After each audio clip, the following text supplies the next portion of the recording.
jamono ku ko fekke war caa defalu baax jamono looy sa gannaaw la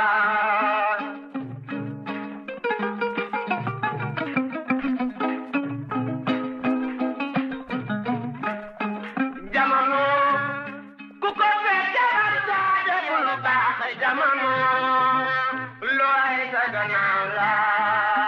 Transfert d'argent bi di Kpay. Transfert d'argent par code, paiement marchand par QR code, paiement de facture, Woyofal Rapido Senelec, TNT Aquatech, te it Kpay mën na rechargement à carte bancaire, rechargement à partir d'autres calpés, demande de paiement de facture, de crédit ak yeneeni service moo leen di may seen émission xew-xewu jamono.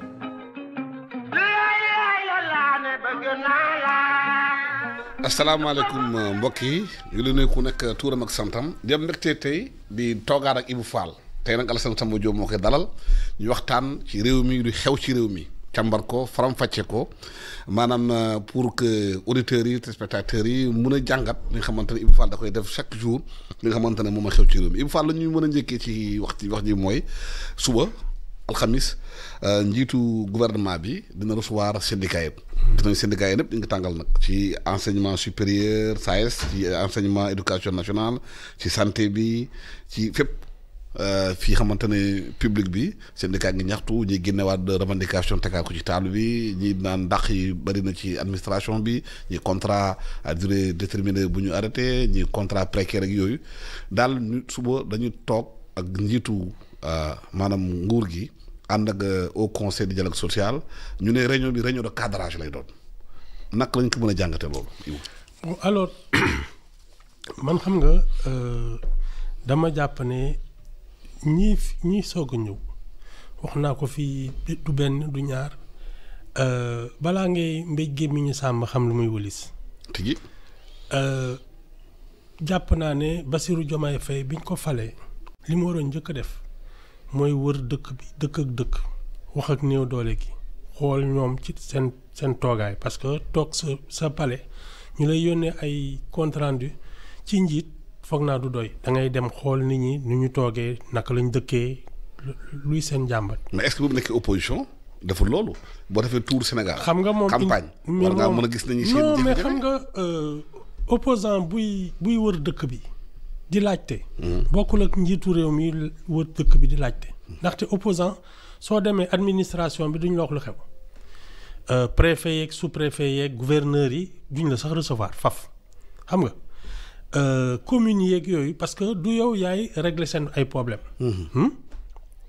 njiitu réew su ne man damay wër dëkk bi xam li xew commandement territorial mooy njëkk taxaw defal ko rapport balaa muy ñëw. mais normalement loolu boo jëlee nguur toog service secret yi renseignement yi war nañ chaque jour dafa lay bulletin war nga xam dans chaque localité dafa xew. mais xam nga comme disent les Chinois il vaut mieux avoir vu une fois qu'avoir entendu 100 fois. ci man njiitu réew day dem bëtam noppam ak nit ñi parce que nit ñee ko fal. maanaam mu doon def ay conseil des ministres décentralisé. non moom ci boppam. xam nga waxawuguma sax gouvernement beeg yooyu mais moom ci boppam waroon na mën a wër léegi nag su jegee ci loolu wax ak syndicat yi syndicat patronal syndicat ouvrier ak yooyu parce que yor réew dafa am gis-gis boo war a am. à 360 degrés. mais Ibou la moo tax Sénégal fii mu jaaxal Afrique boo nekk opposition dafa mel ni doo xam lu xew ci réew mi te bu ñu gisee yeneen réew. l'accès à l'information yeneen réewu taax yi. yu mel ni États-Unis mel ni France ak yooyu boo nekk opposition ngay gis ñoom dañu am ay expertise yu consulter xam réew mi bu ñu ñëwee toog rek duñu am du ñu tâtonner maanaam bu nekkee opposition ku nekk xam nañ déjà yow bu ñu jëlee nguur gi yow ban poste nga war a occupé. soo ñëwee rek doxalal. d'abord xam nga l'accès à l'information xam nga nee naa la opposant soo demee di laajte kenn du la tontu. du yoon la sax recevoir. mais lu am na loi ci loolu accès à l'information. mais ça c'est pas appliqué ñun ñii journaliste xam nga ni balaa ñuy jot ay information dañuy dugg ci ay ruq digéen parce que du loo xam ne y a des pays da ngay présenter sa carte de presse ñu génne leen documents yi ñu jox la ko. tigi ñun fii duñ ko def. fii dañ leen naan waaw il faut ñu laaj hiérarchie bi agrément est-ce que am nga ko dugg di génn di ba nga bàyyi. ba léegi tribunal sax nee na. léegi ñi lay informer document administratif. ñi lay informer mooy ñi nga xam ne am nañu lu ñu mer di ko fajaale ci noonu. mais du loo xam ne. dañ ko def un droit. donc ça c'est un premier problème. Alassane, le conseil économique et social bi ñu tas. foofu la toute la société active di dajaloo. tigi.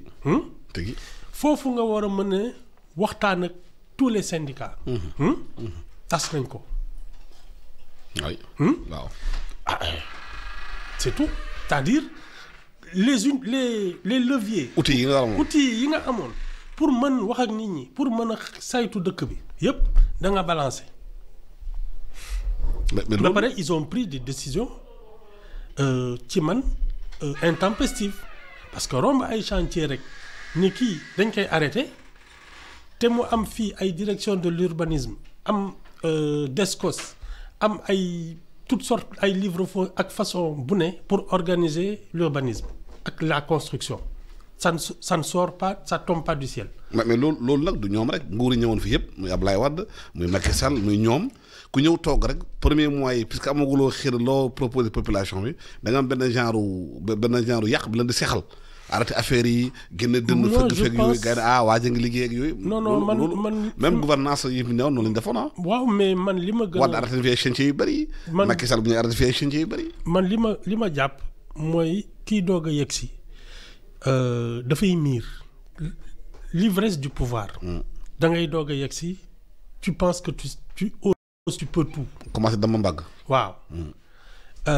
sooy toogee lu yàgg nag tuuti sa xel dellu si parce que nous ne sommes pas dans une monarchie. xam xal nga yore. waaw ci loxo yi. waaw da ngay xam ne yor nguur du lu ma neex laay def lu ma neex laay wax mais balaa nga koy xam li ñuy naan balaa ngay xam xamati xaw la rey mooy da ngay dem ba xam ne yow mii loo nekk njiitu réew mi munoo dogal lépp am na fii ay contre-pouvoir parce que nous sommes en démocratie gis nga fii. élection moo lay fal. te nit ñi kenn moomu leen.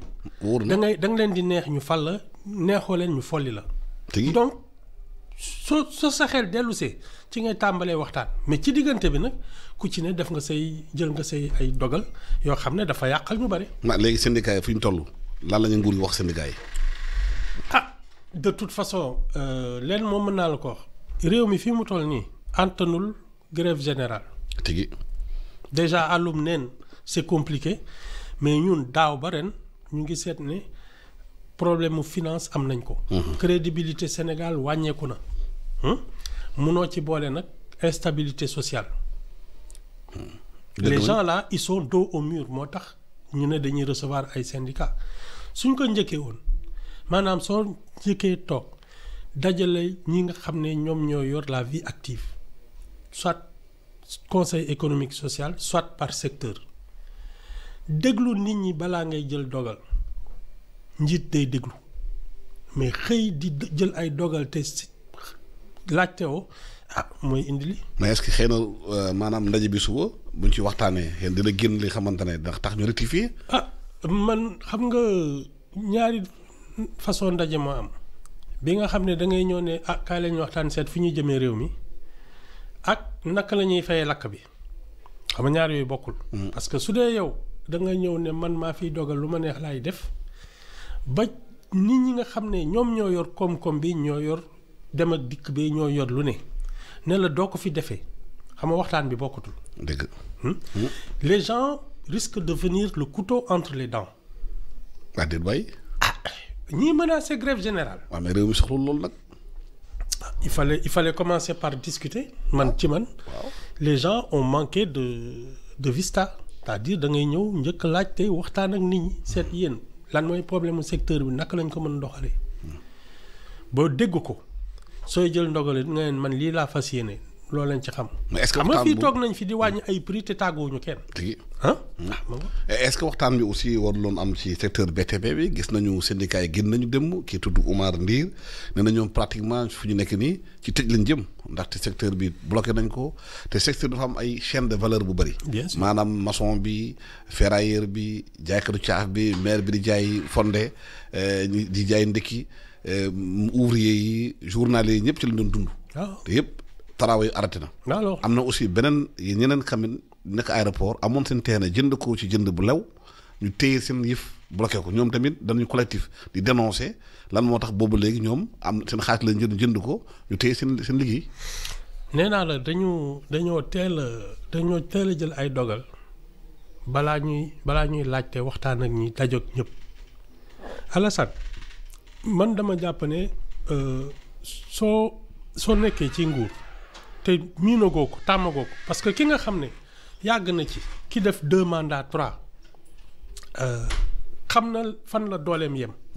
mais ki nga xam ne daf ci bees xamul fan la dooleem yem donc mën na jàpp ne mën na lu ne parce que mooy président la am dañ koy séen nii rek mais soo demee ba ci biir di nga xam ne am na ñu lay tànc ñoo xam ne mënoo def lu la neex. moom am na conseiller war nañ ko mën a waxtaan ak moom. te su dee conseiller bi yàggul ci nguur gi expérience la ay ñoom Mary Teuw Niane kam ñekk palais ba ñoom Diallo Diop ñoom Ala Dieng Ala Kane ñooñu koy ay ñoom ay yàgg nañ ñoom Madiaye Mbodj.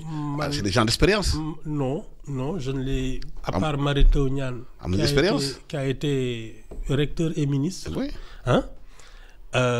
ñi ma fa gis. gisuma leen ñu exercer vrai nguur. waaw un vrai pouvoir politique man gisuma leen ci loolu. ba pare nag xam nga fii dañ lay def conseiller mais ça veut pas dire que ñu ngi lay déglu. ah oui. loolu mu njëriñ. da ngay gis ay conseillers yoo xam ne duñu gisante sax seen patron. bare na ci. xëy si man je me souviens même du temps de Macky Sall am na ci ñoo xam ne ak ay Wade ak yooyu mais mën nañ toog at duñu gis seen patron dañ lay jox def conseiller nga toog foofu ñu lay jox salaire ngay jaagar ci dëkk bi. te nga nangu loolu nag amoo njëriñ. salaire la. da ngay lekk la amoo njëriñ. man daal li ci ëpp. duñ ko gis duñ ko séen. mais yan mesures yi ñu war a jël nag pour lancer économie bi réew mi pour affaire bi parce que ñu ngi dem ci weeru koor te weeru koor gis nañu c'est des mois de tension gis nañu Sénégal fii bu ci bàyyi xel am na émeutes yu bëri amoon Sénégal fii mois de février 16 février mois de ci weeru koor la woon nit ñi seen bu ñu wooree. seen même l'affaire mauritanienne. waaw weeru koor la waaw nit ñi bu ñu xiifee seen xeli tàng laa la wax ni boole ci amuñu xaalis dañuy gaaw a mer de. man ñaar moo ci am. benn bi mooy sénégalais ci seen bopp ñoo war a bàyyi di yaakaar ci nguur pour am liggéey. tigi politiciens yi ñooy toog naan woy on va créer des emplois lu ne ñu dugg ci. ce n'est pas leur fonction. lii dëgg mooy ku ci ne soo xëyee war nga seet looy def amal sa dëkk njariñ amal sa bopp njariñ te doo xaar ku la jël di la fay ay salaire ngay nelaw ak di yeewu. loolu mooy njëkk benn. ñaareel mais loolu dafa am lu mu laaj Ibou loolu il faut kon ci éducation bi ñu yar nañu ci biir kër yi ñu mën a téye seen bopp parce que aussi bu fekkee ne da lay yar ci biir kër yi assistant xam nga ci biir kër yi yow da ngay talal loxo rek. non boo màggee da ngay talal loxo rek. mais day laa yomb diin est-ce que éducation war nañu ko xoolaat pour xale yi ci biir kër gi déjà ñu mun a am prise en charge comme les Américains boo màggee xam nga fi nga war a dem xam nga war a def ñu jàngal la métier ci biir kër gi. voilà man wax ji na ngay tenir na ngay. voilà wax ji waaw. du wax toog ci biir kër gi ñu naan la xam nga da nga war a am fas jom ak yooyu loolu moom chaque jour nit ñi wax ko. du wax ji. mais jàngal la. wax ji mooy jàngal la naka ngay liggéeyee. parce que loo ci mënti dégg suñ la nee waaw da nga war a góorgóorloo ak yooyu waaw mais jàngaluñ la nooy góorgóorlu. mais est-ce que justement père de famille am responsabilité ci loolu. jàngal seen doom métier. c'est l'éducation nationale qui a le devoir de former les gens à des métiers. école yi ñuy bëgg def ay bureaucrate rek jëm fu kenn xamul loolu la ñu war a dindi nit ñi dañu war a jàng métier bu teel. parce que soo amee métier kenn du la laaj looy defi xam nga li ngay defi. parce que fii di am li garaaw ci réew mi mooy nay dañu naan réew mi amul liggéey alors que métier yi bëri nañu tey boo soxlaa maçon da nga am problème pour maçon bu baax boo soxlaa menuisier kazalika boo soxlaa mécanicien problème la boo soxlaa plombier problème par exemple yow boo nekk si biir kër guddi ba am problème tuyauterie am problème plomberie ba sa buntu yàqu kenn du la ko defal amoo kenn ku la parce que doom bi nekk ci kër yi mënu ko defal. xam nga Alassane man su ma déggee ñu naan liggéey amul ci dëkk bi nga génn ci mbedd mi xool ni dëkk bi mel nga xam ne ñun ñoo bëggul liggéey parce que dëkk bi état bi mu nekk rek ça justifie tous les emplois. dëkk dañ koy defar. tegi ah tegi fii presque tout est à refaire. waaw kon kay Carrefour ñu amul liggéey. Carrefour yi saleté bi. mais waxuma la mais poussière bi. ay villes yi sax tane na mais dëkku kaw yi tout est à refaire parce que foofu le confort la qualité de vie. waaw dañ ko war a yëkkati bu baax. mbay mi napp gi sàmm gi rek mën na fi employé lu ne. ñun ñoo liggéeyul man nag ce que je. mais naka la ñuy def ba dañuy liggéey qu'est-ce qu'on doit faire pour que mettre les gens au travail. D'abord la formation. Ensuite bien rémunérer man ma certitude. mooy dañuy fay baykat bi li mu bay dañ ko koy fay ba mu mat il faut payer au juste prix loolu mooy tax nit ñi dellu ci suuf si parce que tam liggéey ba sonn ñu la koy fay ay xaalis yu néew ba pare di la ñàkkal wor ma sax mais kenn bëggatul nekk béykat. campagne bi am na jafe-jafe parce que gis nañu ay béykat ñu jël seen soble di ko suul di jël seen carotte di ko sandi parce que amuñu fu ñu koy jaayee kenn jëndatul seen carotte ak yooyu.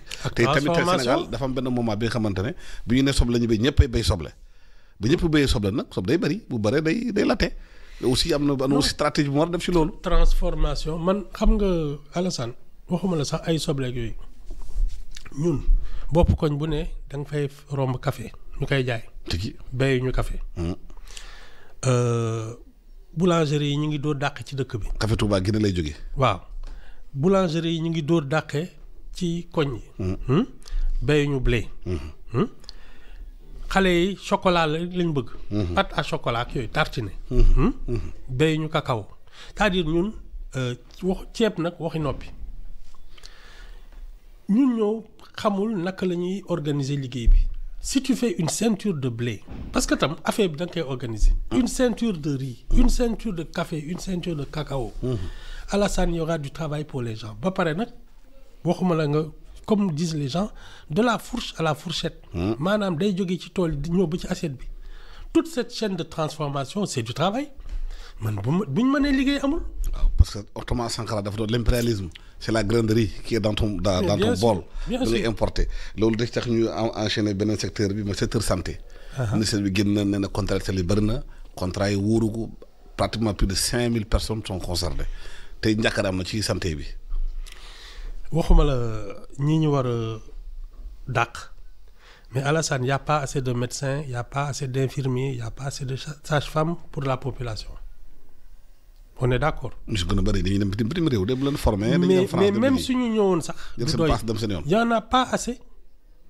ça veut dire que ñun am nañ fii ay secteurs yoo xam ne ñoo naroon nekk priorité. enseignants yi doyul. le personnel de santé doyul. le personnel de sécurité doyul. donc ñun logiquement secteurs yooyu dañu war a recruter. ci man nag dafa am ay départements entiers yoo xam ne. ce sont des emplois fictifs ministère waru fa am. budget yooyu ñuy def ci ay yoo xam ne suñu nekku ci nañ ko def ci li nga xam ne ce sont les missions régaliennes de l'État l'enseignement la santé la sécurité. mais foo jëlee koppar yi. li ñuy fay ñoo xam ne ils ne fichent rien c'est tout. parce qu'il faut faire d'audit est-ce que jaruñ def audit national. de tout le monde de fonctionnaire ils avaient un an xam ku nekk looy def looy liggéey. ils avaient un an pour ça. non man xam nga su dee yow da nga ñëw di def li fi ñu doon def je me dis à la fin est-ce que c'était la peine de changer de régime parce que su dee yow da ngay ñëw reconduire les mêmes départements la même manière de gouverner lan moo doon tax ñuy changer ñi nga xam ne ñoo fi nekkoon. c'est pas la peine man j'aurais compris que nga ñëw parce que li may wax ci le vote des Sénégalais du 24 mars il est révolutionnaire. C'est pas une alternance c'est une révolution. dañu laaj rupture en profondeur. c'est ça. ñi nga xam ne nag ñoom la ñu voteel su dee ñoom ils n'ont pas cette lecture il y aura forcément ñoom ak ñi leen voteel à un moment un malentendu. mais est-ce que dana yomb Ibou système bi nekk fi ci réew mi dafa gudd dafa sori système bi dafa gudd dafa sori dafa ancré wu lu bëri bëri y a des goulots d'étranglement y a ci biir système bi y a de résistance y a des intérêts qui sont divergents, il y a des lobbies, mais l'autre dafa laaj un travail en profondeur te yombut de. xam nga lame de fond bi bale régime Macky Sall. waaw. déjà jox nañ leen légitimité boo xam ne xam nga fi mu nekk nii décision bi ñu jël ñi leen voté la ñuy ne c'est très bien. nii ngeen koy defee. Donc ils n'auront pas ce problème. Ah bon? Non. Parce que nit ñi leen fal ci loolu lañ leen doon xaaree. Mais mon premier ministre il a pas de l'état profond état profond dafa doy waar de. man de li ma jàpp. mooy notre mode de gouvernance est inadapté. Maintenant nag la fonction d'un leader, d'un chef d'État, d'un président de la République. mooy nga am troisième œil bi may wax. La vision qui te permet de dire fii la réew mi jëm xam nga man leer na ma ne kii defar dëkk bi moom du ñu neex. non mu nga ko bëgg ko def mais tu es tellement confronté à des situations. C'est une question de talent. que ñi nga xamante ne. C'est une ñoo war a question de def liggéey bi sax ñoo lay njëkk indi problème. Non, c'est une question de talent. Alassane. Quand tu as du talent tu peux tout te permettre parce que tu le fais bien. xam nga li ma la da ngay gis benn médecin buy piqûre benn xale parce qu'il a du talent xale bi du yëg ne piqûre bi dugg na ba génn. ni nga koy defee la. Mais les lobbies aussi ils sont puissants.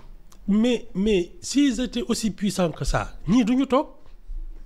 dañu reconvertir les lobbies se reconvertissent s'adaptent. Non yow tu as la légitimité tu as le pouvoir de décision fi nga bëgg a jëmee réew mi tant su leeree sa bopp leer ci boppu ñëpp mu neex mu naqadi danañ ca dem. parce que mooy gën ci ñun. waaw mais da nga nekk réew bi nga xamante ne gars yi naan aussi démocratie la loo fi laal ñu ne wuy dictateur baa ngi ñëw mu ngi def lii mu ngi forcer nit ñi xam aussi c'est difficile équilibre bi diggante démocratie bi ak poigne bi nga war a am pour def liggéey bi problème la. chef d'état day am poigne xam nga mooy li gars yi naan un homme politique surveille la prochaine élection. Un homme d'État surveille la prochaine génération. C'est-à-dire. Premier ministre loolu wax. su dee yow il travaille pour la prochaine génération. su dee yow jàpp nga ne de toute façon fi nga jëmee Sénégal moo gën ci moom mu leer la ci sa biir bopp li nga ciy def du am état d'âme. est-ce que doo wéet ci liggéey boobu Sénégal bi est-ce que doo wéet réew mi. mais xam nga fii réew mi les leaders dañuy wéet. xam nga fii réew mi da lay jiital ne la Ibou Fall yow la ba la dóoree bal gaa yi bal si ginnaaw dawul. waaw mais nga xam ne yow. nee na ñëw dafa soog. li la fa indi. parce que fii les gens aiment les combats par procuration. xam nga le chef de l'État le président de la République c'est le chef suprême des armées. tigi. ndegam soldats yu ndaw yi ñoom ñooy pare joxe seen bakken asamalaak un président de la République loolu warul la tiital su dee da nga dem ba ne yow da ngay defar réew mi. lii war soldat bi ndaw bi nga xam ne soo ko ne frontière baa ngi tàkk demal deeyi fa ci yow la gën a yelloo. waaw n'importe qui n'est pas soldat. Mais quand tu as la prétention d'être le chef suprême des armées. parce que dañu la fal. ci tur bi rek. dafoo armée dafoo arme dafoo dara. sa affaire la da nga war a xam. xool chef d'état dafa war def service militaire. En tout cas de toute façon war nga am au moins une idée de ce que c'est tenir une armée. parce que jàmm day am mais quand il y a des conflits tu fais quoi. Oui, tu te mets en tenue militaire. Comme Zelensky. Et tu décides de stratégie. Comme le président ukrainien. Tu décides de stratégie de guerre. Jean ak t-shirt rek di wër aduna bi. C'est ça. loolu la il faut pas parce que ñun bon ñu ngi jàmm on a une bonne diplomatie on a des relations ñu ngi naxanteeg ñëpp donc loolu du suñu c'est pas encore notre problème. Mais n'oublie pas que 82 ba récemment. On avait une guerre chez nous. Oui. Il fallait de la stratégie militaire. Absolument. Donc war nga xam loolu. N'importe quel chef d'État doit avoir au moins ce savoir-là. moo tax du ku ne moo mën jiite réew. beneen débat bi mooy affaire dossier judiciaire yi ba léegi mu ngi takarnaase pour le financier bi information yi génn. am na ay dossiers xam ne dañ ciy cité wax ci affaire Racine Sy même si son service de communication démenti wax aussi affaire Amadou Sall te ñu gis dans le même temps état bi di baral convention judiciaire bi ñu war a def ñoom ak Maroc. te ñu xam ne président Macky Sall Maroc nekk njabootam Maroc nekk est-ce que c'est lié? Ah, c'est pas innocent, hein. C'est pas innocent, donc de toute façon à la guerre comme à la guerre xam nga moo tax ku ñuy fay sa bor nga mer day fekk li nga leble baaxul. Macky Sall il a traqué la famille Wade. Ah, c'est normal que ses successeurs le traquent lui et sa famille li nga leble la dañ la koy fay. C'est tout. Est-ce que li ñu def biir Maroc ak convention judiciaire war a signé mois de mars bi. pour extradition am ak yooyu pour waxtaan. boole ci activisme bi Macky Sall am sur le plan international. est-ce que c'est pas une bataille stratégique à feu à pas feutrer hein, stratégie de longue distance. man li ma jàpp mooy Macky Sall ne voulait pas partir. ah bëggul et que étant donné que bëgguloon dem bañ na ko ba il s'est représenté aux législatives donc doyalul ci xam nga ku bëgg a nekk député bañoo nekk président de la République et que donc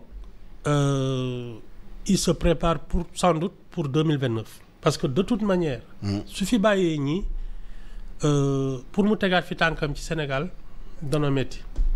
est-ce que lu muy yëngu état lu muy yëngu bitim réew États-Unis lu muy yëngu tamit Afrique du Sud naan day liggéey pour alléger la dette de l'Afrique ak situation nationale bi c'est pas lié. Ah forcément man je pense qu'il a des visées politiciennes et que fi mu nekk nii c'est son aura à l'étranger loolu rek la mën a xeexee parce que fii tegatu fi tànk il a perdu aux dernières législatives. li ko mën a dundal non seulement au plan de l'image mais même au plan économique parce que yii muy def c'est pas gratuit. Il faut bien qu'il gagne sa vie. Je crois qu'il a un cabinet de consultants comme lu mu def. Non mais li ma gën a jàpp. nekkul aussi une bataille à distance. Il se prépare pour 2029. Ah bon? Ah oui ñii ak Macky Sall yëpp il se prépare déjà pour 2029. ah mais problème réew mi nag ku koy régler si booba. ah na ku ne mais xaalis bi doxul taximaane boo dëgg ñu naan dëkk bi dëgër na. boo demee ci marché yi laa wax ni sous-pomme bi yokku na pomme de terre bi yokku na. parce que man temps en temps damay dem biir marché xool dugg ci taxi di waxtaan ak taximaan yi. Alassane ñi ngi am restaurant yi ñoom fi nekk nii léegi ñu ngi waaj a tëj. BT bi problème bi bëri na de. ku ne jóg régler say problème mu bopp loolooy dëgg que les gens se mettent au travail. waaw ñu jox xaalis réew mi pour ñu liggéey ko nag. ah loolu moo seen liggéey. non comme sénégalais yi dans leur majorité ñii doy nañ leen. dénk dañ leen réew mi c'est-à-dire il faut pas oublier que tam les électeurs dañ leen tegal 19 candidats. tigi ñu xool ko ci gën a néew CV ñu ne kii la ñuy fal. waaw pare dañ ci. waaw mais ñooñu bu leen fale dañu war a se mettre au travail. ah ñu ngi jéem foog naa ñu ngi jéem lu ñu mën de. léegi xam nga coow li bëri na souvent dossier dañ koy teg di médias yi nekk di ci wax. xam nga entre temps ban liggéey la ñuy def pour yëf yi gën a avancer. Alassane man coow yi ma fi déggum yëpp. ci man du liggéey te warul liggéey bi dëgg mooy seet naka lay baykat yi di mën a bay ñaar fukki weer ak ñaar. naka la ñu mënee ñun ñëpp fexe ba dëkku kaw yi seen dundin gën. ci njàng mi ci paj mi ci dem ak dikk beeg ci lépp. C'est ça le travail mais di xuloog di daagasante naan ñi fi nekkoon sàcc la ñuy ñii naan seen yéen da ngeen iñaan amaluñu benn njëriñ. Est-ce que laajul concertation nationale justement ci fu ñu bëgg a jëmee réew mi pour faire travailler les gens parce que bu ñu gisee liggéey bi am sur le plan international Trump bi ñëw couper toutes les aides yu mu doon def Afrique dëgg africain di jooy way coupé na santé bi coupé na USAID coupé na MCA ak yooyu xam nga dafa mel noonu nit ñi dañoo sàgganoon yenn secteurs yi maanaam externaliser ko jox ko sur le plan de l'aide te ñoom liggéeyul seen biir le fait que Trump jëloo rek indi benn jàqare ci Afrique ak ci pays africains yi est-ce que moom c'est pas une preuve de montrer que nit ñi li ñu waroon def defuñ ko seen réew. xam nga man lan mooy sama problème. mooy ñun notre dépendance mentale. fa laay waxee. parce que tam nga nekk fi mu am suuf am ndox. am naaj. am ay xale. ba pare nga toog naan suñu dimbaliwul xiif nañu rey c'est que da ngay foye sa bopp Sénégal yi li ñu leen teg ñoo ko def seen bopp. mais ba amul jumtuwaay pour defar ko xam nga boo nekkee paysan yore si suuf yore benn tracteur benn u ak daba xam nga loolu doyut. il faut aussi ñu defal condition xam nga da tax nga mën a béy. mais c'est là justement qu'un État organise ce secteur xam nga État bi warul di jël ay dogal ak di créer ay emploi mais day fexe ba nga xam ne ñi bëgg a liggéey day yomb ci ñoom. xam nga dafa amoon parce que ci man ñaar la ñu war a jàpp ñi nga xam ne seen exploitation familiale ñoom li nga xam ne dañ suuf si ñu doon di ko kii mu leen di dundal. loolu benn la. ñaareel bi mooy région bi wala département bi wala kii bi ni muy amee coopérative boo xam ne dañuy ne ñun par exemple on est spécialisé dans temps parce que loolu organisation la duñu comme ça duñu xëccoo. suñu ne ñii pomme de terre la ñii soble. ñii tomate région bi nag spécialisé. département en tout cas région naturelle bu ne. spécialisation c'est la ceinture de soo bëggee kii fii nga jëm. waaw comme ça duñu wujjee on doit avoir une agriculture complémentaire. mooy li ma la wax on n'a pas encore de blé on n'a pas de maïs on n'a pas de cacao on n'a pas de. te on a fait des tests de blé à Fanaye blé bi dafay sax foofu. il nous faut des ceintures agricoles. mais là loolu ay coopératives la c'est-à-dire à part ñi nga xam ne dañuy béy dund li nga xam ne dañ ko nar a béy pour jaay loolu moom c'est une organisation plus large. waaw le gouvernement a annoncé des coopératives communales de 200 hectares dans chaque département. commune pour xool nu ñu mën a organiser nit ñi ci loolu. voilà c'est ça. mais loolu dafa laaj moyen agriculture dafa laaj moyen de beaucoup d'argent. xam nga beaucoup d'investissement. xam nga le premier et le meilleur investissement Alassane. ci man c'est la bonne idée. c'est l'intelligence. Il faut comprendre la situation et lui trouver une solution. Parce qu'une bonne idée se vend toujours. su dee yow li ngay wax li nga xalaat ak ni nga ko bëgg a defee leer na la ne kii su ñëwee les banques yi xam nañu luy dem ak lu dul dem soo leen ne ñun lii lañ bëgg a def te leer na ne suñ ci defee seen xaalis day dellu si ci ñoom ak seen bénéfice c'est-à-dire dañ leen di mën a wax lu ñu mën a dégg. loolu nag moo ñu gën a jafe. banques yi bëri na du jël ay risques fii de Sénégal. si duñu financer l'économie de les banques là. non attends xam nga c'est comme je disais. Il y a 30 banques au Sénégal. non les banques financent les projets dañ leen di tegal projet ñu xam ne lii day dem parce que nag su dee da nga toog sa coopérative am 200 hectares nga am prévision yu def 200 000 tonnes d'un produit courant. banque bi mën na ko ñeme. mais taux d'intérêt yi dafa saf paysans yi koy casse. non dafa cher mais ça justement foofu ngay amee nag organisation parce que su dee yow da nga ñëw ak sa bopp yow kese. di leb banque bi bokkul ak 100 personnes yu am 200 hectares yoo ne ñun dañu bëgg financement te lii lay jur. parce que quand le banquier se dit moi je peux gagner 10 000 francs sur une affaire ça peut ne pas l'intéresser parce que le risque est trop grand.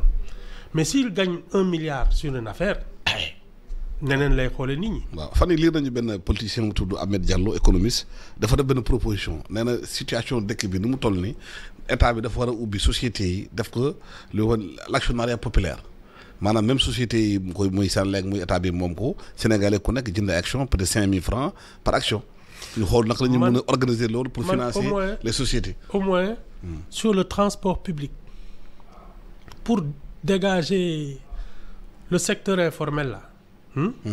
man j'aurais reconverti leurs investissements dans Dakar Dem Dikk parce que le transport public kenn waru ko jox privé mais xam nga comme ñoom def nañ ci seen xaalis te ñu ngi ciy dabu seen teranga man pour les compenser ñu bañati. maanaam ñu nekk ci privé bi jël seen xaalis dugal ko Dakar Dem Dikk naka actionnaire. voilà actionnaire ñu arrêté car rapide yi ak yëpp. exactement comme ça benn. Ndiaga Ndiaye ak yooyu benn régie de transport mooy am. BRT TER Dakar Dem Dikk ak yëpp Sénégal Dem Dikk benn léegi nag ñi nga xam ne ñu ngi ci transport bi suñ ci bëggee bokk ñu dugg foofu man loolu laa gën a gëm parce que effectivement il faut qu'on apprenne nous à nous associer. mais su dee c'est le service public déjà ñun li ñuy fay ay impôts yooyu ça doit le financer mais en plus ñi nga xam ne ñoo nekk ci secteur bi bëgg ci def seen xaalis effectivement man par exemple sur un truc comme Dakar Dem Dikk une agence comme la LONASE nga xam ne ci man moo war a financer la professionnalisation du sport effectivement nit ñi war nañ ci def seen xaalis parce que après c'est à partir de là que tu vas avoir de très grands clubs parce que si su dee fin d'année le champion du Sénégal gagne ay 2, 3, 4 milliards xam nga il peut recruter s'il a un stade où les gens viennent se former viennent faire leur truc sportif maintien physique ak yooyu ku mel ni LONASE par exemple effectivement ce sont des leviers de développement te war nañ ko ubbil nit ñi waaw mais transport boo bëggee éliminer privé yi il faut beaucoup de courage politique dafa laaj parce que ñi nekk ci privé bi c'est aussi des grands électeurs xam nga Alassane yenn saa nguur yi dañuy calculer loolu daal ñiy dugg dans le secteur du transport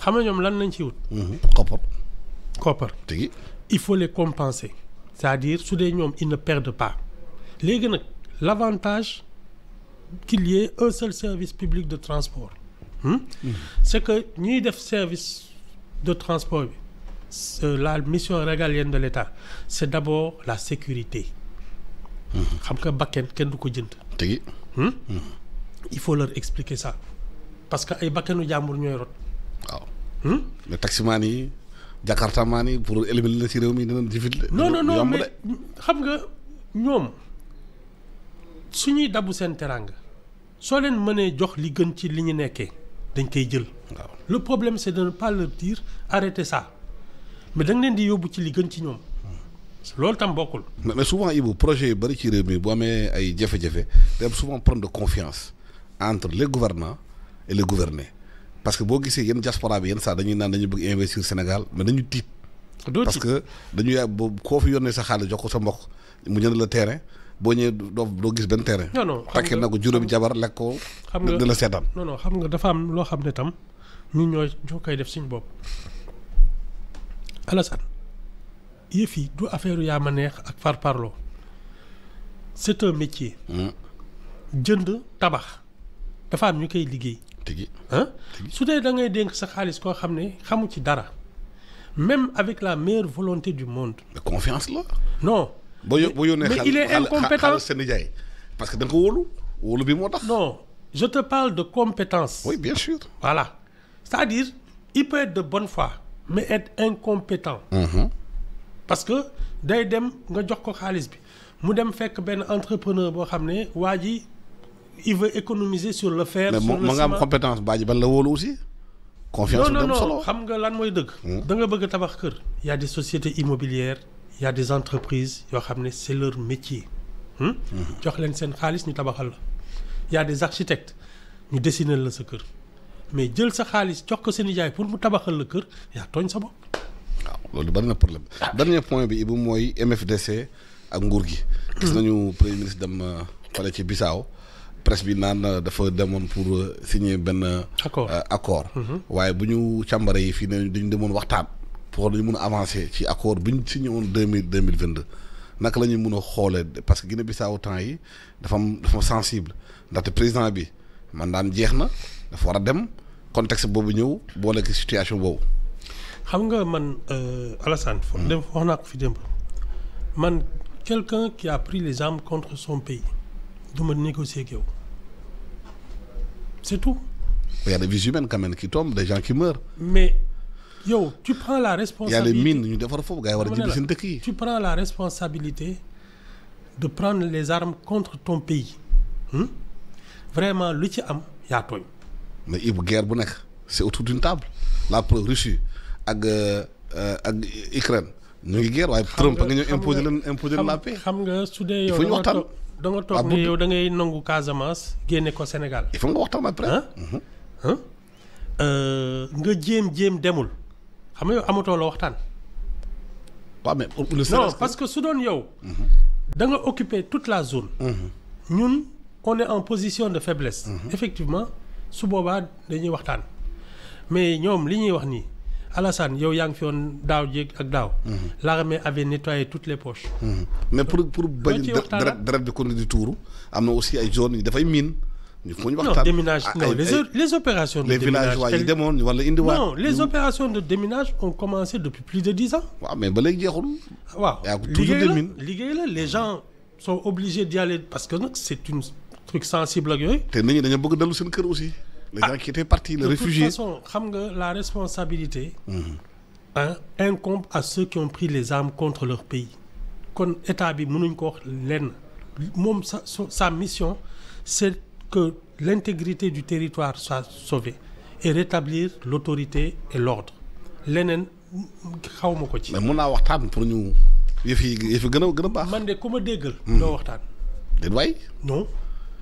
waxtaan fa moom. non du ma waxtaan. chaque guerre finit par autour d'une table. dama ne la tu déposes les armes. maa boo ko déposé waxtaan. déedéet. réinsérer la. du ma waxtaan Alassane tu as pris les armes contre ton pays je ne discute pas. waaw Ibou de temps bi joxoon jeex na. waaw d'accord. maa ngi la gërëm di la sant. ba suba ak di jàmm gërëm suñu auditeurs yi suñu téléspectateurs yi la ñaanal bëccëgu jàmm ak salaam. bien sûr di mbégte recevoir la waxtaan ak yow en profondeur ci xamante ne sujet essentiel la. di gërëm Charles Coulibaly ak Amady Sy ak Dami ci technique bi ak la demoiselle la Fatina Touram naa ko laajaat pour remercier aussi Nogay Dieng Nogay ci vidéo bi ñun ak jàmm. Transfert d'argent Bidi Capay. Transfert d'argent par code, paiement marchand par QR code ou le code marchand, achat de crédit, paiement de facture, Woyofal Rapido Senelec, TNT Aquatech, Teid Capay mène rechargement à carte bancaire.